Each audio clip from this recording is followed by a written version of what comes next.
dekat, penuh kasih sayang. Takkan pernah engkau biarkan hambamu menangis. Karena kemurahan-Mu, karena kasih sayang. Gerakan sholat subuh berjemaah ini adalah sebuah gerakan dakwah, gerakan mengajak. Mengajak kemana? Mengajak kepada ketakwaan. Kenapa? Ini menjadi sangat penting. Kunci kehidupan itu adalah ketakwaan. Saya ingin sampaikan dulu sebelumnya bahwa GSSB ini sebetulnya sebuah gerakan yang sudah dilaksanakan sejak 2016 yang lalu. Jauh sebelum saya jadi wakil gubernur, ini sudah dilaksanakan. Cuma dalam perjalanannya pasang surut, kemudian juga digalakkan kembali 2019. Tujuannya untuk mengajak kepada ketakwaan. Tetapi dalam pelaksanaannya 2020 kita kena COVID. Hampir 2 tahunan kita kena COVID.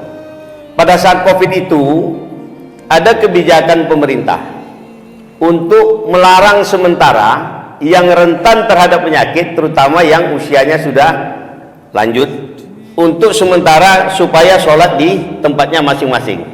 Sedangkan yang di masjid diatur jaraknya. Kenapa pemerintah melakukan itu?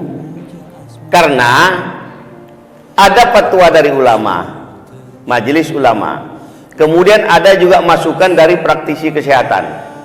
Karena memang COVID ini membahayakan bagi kita semua. Dan banyak korban COVID pada saat itu. Sekarang COVID itu sudah reda. 2 tahun berjalan COVID itu reda. Timbul pertanyaan, siapa yang bertanggung jawab untuk mengajak kembali masuk ke masjid? Tentu yang tadinya melarang. Yang melarang ke masjid tadinya itu kan pemerintah beserta ulama melalui aturan-aturan. Oleh karena itu, setelah COVID ini reda, tanggung jawab itu tentu harus dilakukan kembali. Itu sebabnya gerakan sholat subuh berjemaah ini yang isinya adalah kumpulan dari pemerintah, Ketua Harian Majelis Ulama, Ustadz Zulhusni Domo itu Ketua Harian MUI Provinsi Riau. Kemudian para ustadz, di sini ada Ustadz Ayub, ada Ustadz Nasir, ada Ustadz Ali Hafiz, ada Pak Rahmat. Ini yang rombongan-rombongan gerakan sholat subuh berjemaah. Ada tokoh-tokoh masyarakatnya. Tujuannya kembali untuk mengajak, menghimbau kembali. Karena dulu kita melarang sebagian untuk sholat di masjid. Karena tanggung jawab itu suatu saat akan ditanya. Jadi jangan sampai nanti suatu ketika kita dulu melarang, terus hari ini tidak lagi mengajak.